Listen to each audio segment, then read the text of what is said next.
नमस्कार दोस्तों, मैं आपका दोस्त दीपक मोटरेजा। जिस प्रकार से पॉलिटिकल सिनेरियो इन दिनों चल रहा है, अरविंद केजरीवाल जी जो कि दिल्ली के मुख्यमंत्री हैं, उनको जेल में डाल दिया गया है। हालांकि इस मामले की सुनवाइयां अभी चल रही हैं।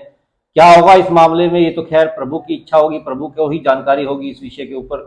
अब आज हम इस विषय के ऊपर बातचीत करेंगे। हमारे साथ अजय मल्होत्रा जी जो कि वरिष्ठ पत्रकार है, राजनीतिक विश्लेषक है। सर, आपका स्वागत है। सर, क्या कहेंगे जिस प्रकार से केजरीवाल जी को चुनावों के समय में, क्योंकि चुनाव सर पे है, लोकसभा इलेक्शन का बिगुल भी बज चुका है और जेल में डाल दिया गया है। हालांकि मामले की सुनवाइयां बेशक से चल रही हैं, लेकिन क्या मानते हैं सर, इसके क्या मायने निकल के आएंगे? केजरीवाल जी का हरियाणा से भी सीधा सीधा नाता है और भिवानी से तो वो बिलोंग करते हैं, ख़ास तौर पे सिवानी से, तो इसलिए इस पर चर्चा भी बहुत ज़रूरी है। केजरीवाल जी को ऐन चुनाव के वक्त गिरफ्तार किया गया है, तो कहीं ना कहीं इसके पीछे ये मंशा तो ठीक नहीं लगती है ईडी की और सरकार की, कि आप एक व्यक्ति को पहले सम्मन्स फटाफट देते रहे और फिर एकदम से उन्हें गिरफ्तार कर लिया। इस प्रकार से जो कानून है, कानून तो ठीक है भाई, कानून के तहत तो आप अगर कहीं भी कोई कमी हो आप उसको अरेस्ट कर सकते हो, वो तो एक लीगल पॉइंट है। इसके क्या कारण रहे लीगली वो अलग विषय है। जो मेन विषय है कि जो मनी ट्रेल दिखाई है, भी पैसा एक कंपनी ने केजरीवाल को दिया, केजरीवाल के साथियों को दिया, और वो हवाला के जरिए चुनाव में गोवा में खर्च हुआ। पहला प्रश्न तो ये उठता है कि पार्टियां जब सभी चंदा लेती हैं इलेक्शन के लिए, और पॉलिटिकल पार्टियों को आपने एक तरह से इम्यूनिटी दे रखी है, भी इनसे आप पूछ ही नहीं सकते, केजरीवाल जब पैसा लेता है तो आपने पूछताछ शुरू कर दी उसकी। अब हाल में इलेक्ट्रल बॉन्ड का मामला सामने आया है, वो और केजरीवाल के मामले को अगर आप जोड़ के देखो, अब ईडी ये कहती है कि केजरीवाल ने ये जो पैसा था ये लिया और इसने जो एक कंपनी थी शराब की उसके लिए पॉलिसी में बदलाव किया। अब जब इलेक्ट्रल बॉन्ड का लिस्ट आई है, उसमें कम से कम 20 कंपनियां ऐसी हैं जिनके अधिकारी पहले ईडी ने पकड़े और उन्होंने फिर सत्ताधारी पार्टी को डोनेशन दिया। 1 करोड़ 2 करोड़ नहीं, 1000 500 करोड़, 200 करोड़, 100 करोड़।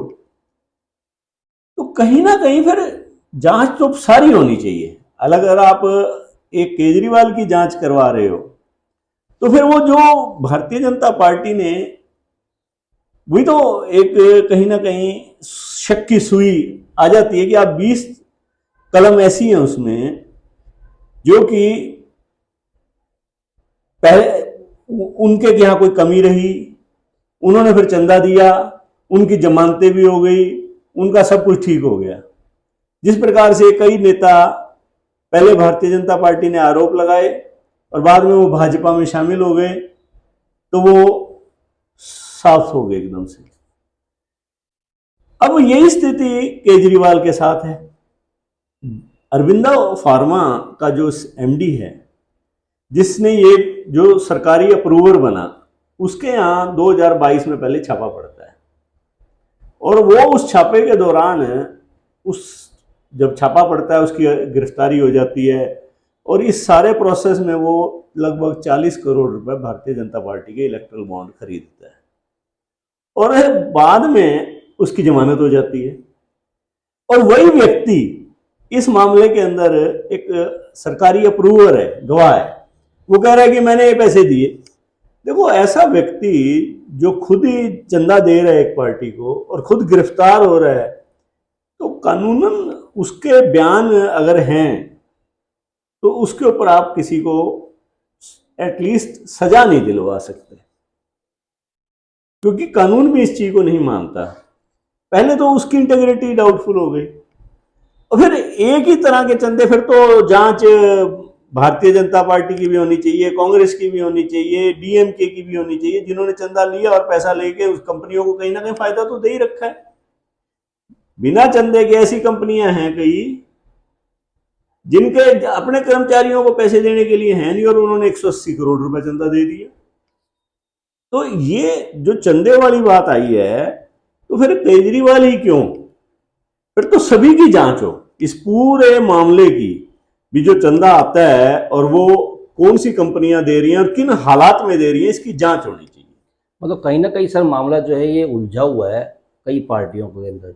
जब एक व्यक्ति को चंदा दे रहा है तो वो गिरफ्तार किया जाता है, दूसरी पार्टियों की कोई जांच ही नहीं की जा रही। तो ऐसे में माना जा सकता है कि कहीं ना कहीं दाल में काला कहीं ना है। कहीं मतलब कि ये कहीं क्वेश्चन मार्क लगता है ईडी के ऊपर भी, सरकार के ऊपर भी।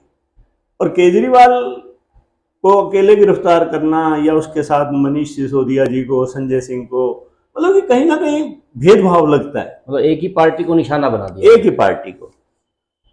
अब इस मामले की देखा जाए तो पूरी जांच होनी चाहिए, भाजपा की भी जांच हो, कांग्रेस की भी जांच हो। और आज और जब सुप्रीम कोर्ट में लिस्ट आ चुकी है चंदे की, तो सुप्रीम कोर्ट को एक पूरी टीम बना के इस जांच के आदेश देने चाहिए। अब केजरीवाल तो आपने चुनाव के वक्त किया, देखो इसके नुकसान भी हैं, फायदे भी हैं सरकार को। मेन तो राइवलरी कहीं ना कहीं चुनाव को लेके है, सत्ता और विपक्ष के बीच में। अगर आप जहां तक केजरीवाल के अंदर जाने की बात करते हो, तो कहीं थोड़ा बहुत उसका जो वर्कर है, कैडर है, वो कहीं ना कहीं प्रभावित तो होगा, क्योंकि एकदम से लीडर का अंदर चले जाना, सेकंड लाइनर्स का अंदर चले जाना, वो कहीं ना कहीं चुनाव में दिक्कत करता है। वो कहीं डिमोरलाइज होता है वर्कर थोड़ा बहुत। परंतु उसका एक फायदा भी है कि केजरीवाल को इस गिरफ्तारी से ना उसके वर्कर की मोरल सपोर्ट मिल रही है, बल्कि का जो इंडिया गठबंधन की सारी पार्टियां एकजुट हो गई हैं केजरीवाल पे आके, क्योंकि सभी को अपना भविष्य ऐसा दिखाई देता है। तो ये केजरीवाल को एक सपोर्ट भी मिल गई। और कहीं देखो कई लोग जो बिल्कुल न्यूट्रल भी हैं, जो इनको किसी पार्टी से, उन्होंने भी इस चीज को ज्यादा पसंद नहीं किया। तो इस वक्त आप केजरीवाल को अकेले को गिरफ्तार कर रहे हैं, तो ये सिंपैथी भी मिलेगी उसको। तो ये कई बार ये चीजें बैकफायर भी कर जाती हैं। एक ही तरह के लोगों को आप कुछ नहीं कह रहे, एक ही तरह में से एक को आप सिंगल आउट कर रहे हो, तो ये कहीं ना कहीं कई बार बैकफायर करती हैं। मतलब जो आदमी पॉलिटिकल नहीं है, जिनको किसी भी पार्टी से कोई लेना देना नहीं है, जिन्होंने लोकतंत्र को बचाने के लिए वोट देना है, कहीं ना कहीं उनकी सिंपैथी जो है वो मिल सकती है, केजरीवाल को मिल सकती है, और उसको मिल भी रही है। और अगर आप विस्तृत जांच करवा दो इस मामले की, तो मेरे को नहीं लगता कि चाहे भाजपा हो, चाहे कांग्रेस हो, चाहे डीएमके हो, इनके नेता कोई सा भी बाहर रह जाए तो ये सारे अंदर हो जाएंगे। और सारे की सारे सीईओ जिन कंपनियों ने पैसे दिए हैं वो सारे अंदर हो जाएंगे। तो मतलब कि अकेले कांग्रेस या डीएमके नहीं, भाजपा का भी नेतृत्व अंदर, कई मंत्री अंदर जाएंगे, कई नेता अंदर जाएंगे, मुख्यमंत्री अंदर जाएंगे।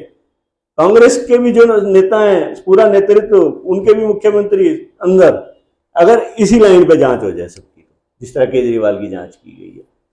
तो ये विषय है फिलहाल। सर केजरीवाल जी जिस प्रकार से हरियाणा से संबंध रखते हैं, हरियाणा में भिवानी जिले से ही संबंध रखते हैं, क्या मानते हैं हरियाणा में कितना फर्क पड़ेगा इस? देखो हरियाणा में तो केजरीवाल जी सिर्फ कुरुक्षेत्र उनकी पार्टी लड़ रही है चुनाव। हरियाणा में जहां तक वैश्य समाज की बात है, वो पूरी तरह से देखो मैक्सिमम 70% वैश्य समाज भाजपा को सपोर्ट करता है। आप सच्चाई देखो कि वैश्य समाज को इस बात की तकलीफ है काफी हद तक। कई लोग मेरे को कल मिले जिन्होंने कहा जी केजरीवाल के साथ गलत हुआ। तो देखो एक जातीय आत्मीयता तो मिली है उसको, और वैश्य समाज इस चीज से परेशान भी है केजरीवाल को अंदर क्यों किया गया, क्योंकि समाज का एक ही मुख्यमंत्री है, और खासतौर पे भिवानी का है, तो हरियाणा के वैश्य समाज में फर्क पड़ना ही पड़ना है इस चीज का। मतलब कहीं ना कहीं बीजेपी को भी नुकसान हो सकता है केजरीवाल जी के अंदर जाने से। बिल्कुल, जहां उनका कैंपेन का टेम्पो टूटेगा आप पार्टी का, वहीं सिंपैथी भी मिलेगी। तो ये तो वक्त बताएगा कि कैंपेन टूटने से नुकसान हुआ या सिंपैथी मिलने से ज्यादा फायदा हो गया, ये आने वाला समय बता देगा। बिल्कुल, जिस प्रकार से केजरीवाल जी के जेल में जाने से, हालांकि मामले की सुनवाइयाँ बेशक से चल रही है क्योंकि लोकतंत्र है, न्यायिक प्रक्रियाएं जो हैं वो भी चल रही हैं, वो आने वाला समय बताएगा कि केजरीवाल जी दोषी हैं या नहीं है, क्योंकि न्यायालय इस मामले को देखेगा, सारे सबूत और गवाह जो है वो देखे जाएंगे। लेकिन फिलहाल जो हरियाणा के अंदर स्थिति जो है, सिंपैथी जो है वो केजरीवाल जी को मिल रही है, जो उनका समाज है उनकी सिंपैथी भी मिल रही है, वहीं प्रदेश के लोगों की सिंपैथी भी मिल रही है। हालांकि मोरल जो है बेशक से डाउन उनके कार्यकर्ताओं का होगा, क्योंकि कैंपेनिंग जो है वो पूर्ण रूप से नहीं हो पाएगी। तो आने वाला समय बता पाएगा कि केजरीवाल जी यानी कि इंडिया गठबंधन जो है सीटें ले पाएगा या फिर उनका मोरल जो है बिल्कुल टूट जाता है। आपको हमारी वीडियो पसंद आई तो जरूर चैनल को सब्सक्राइब करें, लाइक करें, शेयर करें। नमस्कार।